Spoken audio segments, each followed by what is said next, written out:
Karthik Deepa serial July 20 இன்றைக்கான எபிசோடுக்கான review தாங்க நம்ம இந்த வீடியோவில் பார்க்க போகிறோம். எபிசோடு ஸ்டார்ட் பண்ணுறதுக்கு முன்னாடி இந்த வீடியோவை மறக்காமல் லைக் பண்ணிக்கோங்க. உங்களுடைய ஒவ்வொரு லைக்ஸும் தொடர்ந்து வீடியோ போடுறதுக்கு எங்களுக்கு கொஞ்சம் இன்ட்ரெஸ்டிங்காகவும் என்கரேஜிங்காகவும் இருக்கும். எபிசோட் எப்படி ஸ்டார்ட் ஆகுதுன்னா, நம்ம ராஜாவை காமிக்கிறாங்க. ரம்யா வந்துட்டு ராஜா வீட்டுக்கு போயிருக்காங்க. எதுக்காகன்னா, அந்த பைய வந்துட்டு ராஜா வீட்டில் இருக்கா அப்படின்னு பார்க்குறதுக்காக போயிருக்காங்க. அப்படி அந்த பையில் என்ன இருக்குன்னா, கரெக்டாக அந்த போலி சாமியாரை ரெடி பண்ணுறதுக்கு என்னென்ன முகமூடி தாடி எல்லாம் இருக்கோ எல்லாமே அந்த சேகர் அந்த கட்டைப்பைக்குள்ளே வச்சு கொண்டுட்டு வந்திருக்காரு. அந்த பை தான் ராஜா கிட்ட மாறி போயிட்டு. ஆனால் ராஜா கிட்ட இப்போ அந்த பை இல்லை. ராஜா மறந்துட்டு கார்த்தியோட கார்லேயே வச்சுட்டு வந்துட்டாரு. இது நம்ம ரம்யாவுக்கு தெரியாது. கட்டைப்பையை மாற்றி ராஜா தான் எடுத்துகிட்டு வந்துட்டான் அப்படின்னு நினச்சி ரம்யா வந்துட்டு நேராக ராஜா வீட்டுக்கு வந்திருக்காங்க. அப்போ ராஜா சொல்கிறாரு, நீங்கள் எவ்வளோ பெரிய பிஸ்னஸ் உமன், நீங்கள் என் வீட்டுக்கு வந்திருக்கீங்கன்னா கண்டிப்பாக நாங்கள் ரொம்ப பெருமைப்படணும் அப்படின்னு. அப்போ ரம்யா சொல்கிறாங்க, நான் எதுக்காக வந்தேன்னா சேகர் அப்படி பண்ணதுக்கு நான் உங்ககிட்ட மன்னிப்பு கேட்குறதுக்காக தான் வந்திருக்கேன் அப்படின்னு. அப்போ நம்ம ராஜா சொல்கிறாரு, இங்கே பாருங்கள் மேடம், இதெல்லாம் ரொம்ப பெரிய விஷயம் இல்லை, இதுக்கு போய் நீங்கள் எதுக்கு மன்னிப்பெல்லாம் கேட்குறீங்க, மன்னிப்பெல்லாம் கேட்க வேண்டாம் மேடம் அப்படின்னு. அதுக்கு ரம்யா சொல்கிறாங்க, இல்லை தப்பு ஏன் மேலே தானே இருக்குது, அதான் நான் மன்னிப்பு கேட்டேன் அப்படின்னு. அப்போ ராஜா சொல்கிறாரு, பரவாயில்ல மேடம் அப்படின்னு. அப்போ ரம்யா என்ன பண்ணுறாங்கன்னா, இது மாதிரி கார்த்தி வந்து உங்களுக்கு சின்ன வயசுலேருந்தே தெரியுமா அப்படின்னு சொல்ல ராஜா சொல்கிறாரு, ஆமாம் எனக்கு சின்ன வயசுலேருந்தே கார்த்தி தெரியும், கார்த்தி வந்துட்டு எனக்கு என்ன பிரச்சனை இருந்தாலும் எனக்கு சொல்யூஷன் கொடுப்பான் அப்படின்னு. அப்போ ரம்யா நினைக்கிறாங்க, நான் உன்கிட்ட உன் புராணத்தை கேட்குறதுக்காக தான் இங்கே வந்தேன், அந்த பையை தேடுறதுக்காக தான் இங்கே வந்தேன், உன் புராணத்தை கேட்கும்படியே ஆயிட்டு அப்படின்னு. அப்போ ரம்யா நினைக்கிறாங்க, எப்படி ராஜாவை இந்த இடத்துலேருந்து அனுப்புறது அப்படின்ட்டு ரம்யா நேராக வந்துட்டு ராஜா கிட்ட கொஞ்சம் தண்ணி கிடைக்குமா அப்படின்னு கேட்க. அப்போ ராஜா சொல்கிறாரு, மேடம் ஃபஸ்ட் டைம் என் வீட்டுக்கு வந்திருக்கீங்க, உங்களுக்கு எப்படி நான் பச்சை தண்ணி கொடுக்க முடியும், நான் போயிட்டு உங்களுக்காக ஜூஸ் வாங்கிட்டு வரேன் அப்படின்னு சொல்லிட்டு நேராக எங்கே போகிறாருன்னா ஜூஸ் வாங்குறதுக்கு கடைக்கு போகிறாரு. அப்போ ரம்யா இந்த நேரத்தை பயன்படுத்தி ராஜாவோட ரூம் எல்லா இடத்துலையும் செக் பண்ணுறாங்க, அந்த கட்டைப்பை இருக்கா அப்படின்னு. ஆனால் எங்கேயுமே அந்த கட்டைப்பை இல்லை. அப்போ ராஜா வந்துட்டு ஜூஸ் வாங்கிட்டு நேராக வீட்டுக்குள்ளே வராரு. அப்போ ரம்யா நினைக்கிறாங்க, இன்னும் கொஞ்சம் நேரத்தில் வந்துடுவானே அப்படின்னு நினைக்கும் பொழுதே ராஜா வந்துடுறாரு. அப்போ ரம்யா நிற்கிறாங்க. அப்போ ராஜா சொல்கிறாரு, மேடம் உட்காருங்க, என்ன நின்றுக்கிட்டு இருக்கீங்க அப்படின்னு சொல்ல ரம்யாவும் சிரிச்சுக்கிட்டே உட்காடுறாங்க. அப்போ ராஜா போயிட்டு ஜூஸ் ரெடி பண்ணி கொண்டாந்து நம்ம ரம்யாட்ட கொடுக்குறாங்க. ரம்யா அந்த ஜூஸை குடிக்கிறாங்க. குடிச்சு முடிச்சதோட சரி தேங்க்ஸ் ராஜா, நான் போகிறேன் அப்படின்னு. அப்போ ராஜா சொல்கிறாரு, சரிங்க மேடம் அப்படின்னு. அப்போ ரம்யா வெளியில் வந்துட்டு, என்ன இது, அவன் எங்கே வச்சுருக்கானே தெரியலையே அந்த பையை, ஒருவேளை கார்த்தியோட காரில் இல்லை, அந்த பையை மிஸ் ஆகிட்டோ, அந்த பையை எப்படியாவது எடுக்கணுமே, ஏற்கனவே அந்த கார்த்திக்கு என் மேலே ரொம்ப சந்தேகமாக இருக்குது, இப்போ இது வேறையா, அந்த பையை மட்டும் கிடச்சிச்சின்னா நான் சிக்கனேன் அப்படின்னு நினைக்கிறாங்க. அதுக்கப்புறமா சீனசி பண்ணி நம்ம தீபாவை காமிக்கிறாங்க. தீபா வந்து வீட்டில் சாம்பிராணி புகை போட்டுக்கிட்டு இருக்காங்க. சாம்பிராணி புகை போட்டுக்கிட்டு இருக்கும் பொழுதே மைதிலியும் மீனாட்சியும் வீட்டில் கோலம் போட்டுக்கிட்டு இருக்காங்க. அதுக்கப்புறமா மீனாட்சி கோலமெல்லாம் போட்டு முடிச்சுட்டு நேராக வந்துட்டு சமையல் அறைக்கு போகிறாங்க. அப்போ ஆனந்த் வராரு. வந்துட்டு, மீனாட்சி அம்மாவுக்கு தேவையான எல்லாமே சமைச்சிட்டியா அப்படின்னு. அப்போ மீனாட்சி சொல்கிறாங்க, எல்லாமே ரொம்ப அருமையாக சமைச்சிட்டாங்க, அத்தை வந்துட்டு கண்டிப்பாக நல்லபடியாக வந்து சாப்பிடுவாங்க அப்படின்னு. அப்போ ஆனந்த் சொல்கிறாரு, சரி மீனாட்சி அப்படின்னு. அப்போ மீனாட்சி சொல்கிறாங்க, இங்கே பாருங்கள், அத்தை வர நேரத்தில் இப்படி நான் வெறுங்கலத்தாக இருந்தால் அத்தை ரொம்ப சங்கடப்படுவாங்க, அதனால் நீங்கள் தாலி கட்டினா நல்லாயிருக்கும் அப்படின்னு. அப்போ ஆனந்த் சொல்கிறாரு, இல்லை மீனாட்சி, இது மாதிரி அம்மா வந்த பிறகு தாலி கட்டினா நல்லா இருக்குமே அப்படின்னு.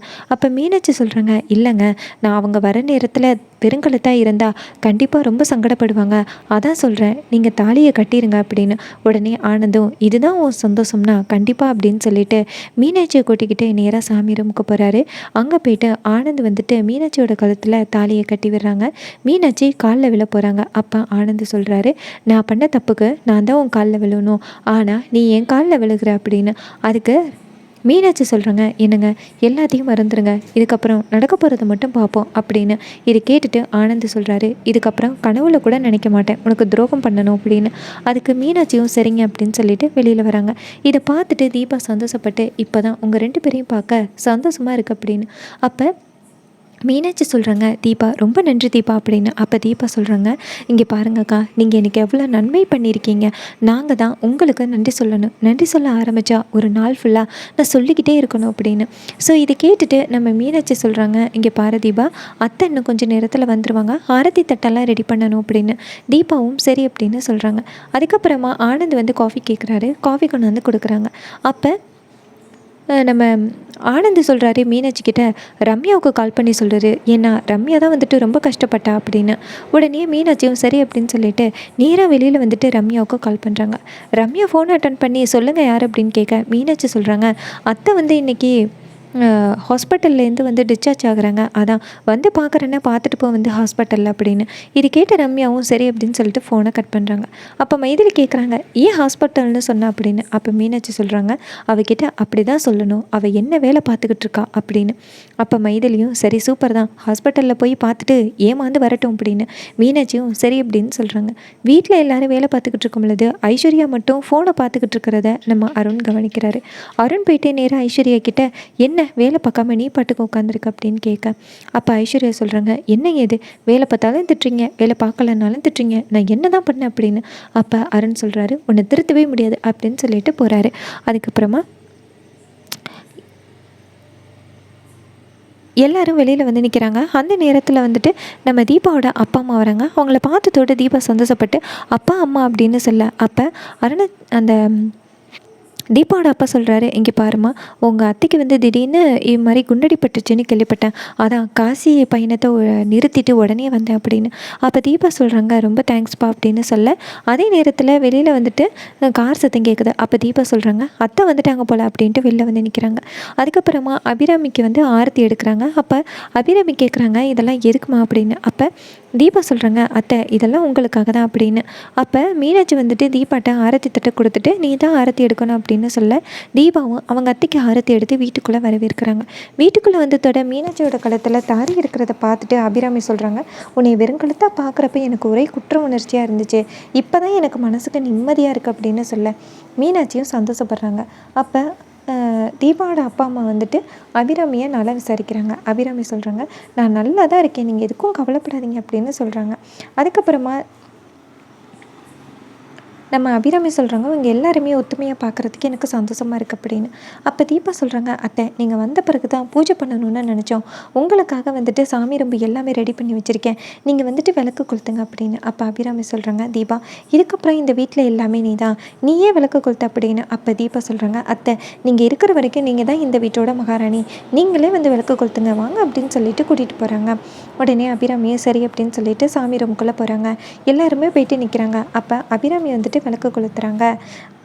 அப்போ எல்லாருமே வந்துட்டு சாமி கும்பிட்றாங்க. அப்போ தீபா வந்துட்டு தாலியவே பார்த்துக்கிட்டு இருக்க. அப்போ அபிராமி சொல்கிறாங்க, தீபா இந்த தாலி கூடிய சீக்கிரம் உன் கழுத்தில் ஏறும், கவலைப்படாத அப்படின்னு. தீபாவும் சொல்கிறாங்க, எனக்கு நம்பிக்கை இருக்கத்த அப்படின்னு. அப்போ அபிராமி என்ன பண்ணுறாங்கன்னா தீபாட்ட, சரி அடுத்து என்ன பரிகாரம் வச்சுருக்க, எனக்காக எவ்வளோ பரிகாரம் தான் செய்வேன் அப்படின்னு. அப்போ தீபா சொல்கிறாங்க, அத்தை நீங்கள் வந்த பிறகு தான் தலைக்கு பூ வச்சுப்பேன்னு நினச்சேன், அதே மாதிரி நீங்கள் வந்துட்டீங்க, எனக்கு இந்த தலையில் பூ வச்சு விடுங்க அப்படின்னு. அபிராமியும் சரி அப்படின்னு சொல்லிட்டு தீபாவோட தலையில் பூ வச்சு விடுறாங்க. அதுக்கப்புறம் ரம்யாவை காமிக்கிறாங்க. ரம்யா நேராக ஹாஸ்பிட்டல் போய் பார்க்குறாங்க. பார்த்தா அங்கே வந்துட்டு அபிராமி இல்லை. அதை பார்த்ததோட செம ஷாக் ஆகுது ரம்யாவுக்கு. அப்போ ரம்யா போயிட்டு டாக்டர் கிட்ட, சார் இங்கே பேஷண்ட் அபிராமி தங்கியிருந்தாங்களே எங்கே அப்படின்னு. அப்போ டாக்டர் சொல்கிறாரு, மேடம் அவங்க ரிலீஸ் ஆகி போயிட்டாங்களே அப்படின்னு. இதை கேட்டதோட ரம்யா டென்ஷன் ஆகி அந்த பூவை தூக்கி கீழே வீசுகிறாங்க. ரம்யா நினைக்கிறாங்க, அடியே மீனாட்சி இது ஓன் திட்டம் தானா, இருக்கடி உனக்கு அப்படின்னு சொல்கிறாங்க. ரொம்பவே சூப்பராகவும் அட்டகாசமாகவும் அப்கமிங் எபிசோட கொண்டு போகிறாங்க. இதே மாதிரி இனிமேல் அப்டேட்ஸை தொடர்ந்து இந்த சேனலில் பார்க்கணும்னா மறக்காமல் சப்ஸ்கிரைப் பண்ணிக்கோங்க. தேங்க்யூ ஃபார் வாட்சிங்.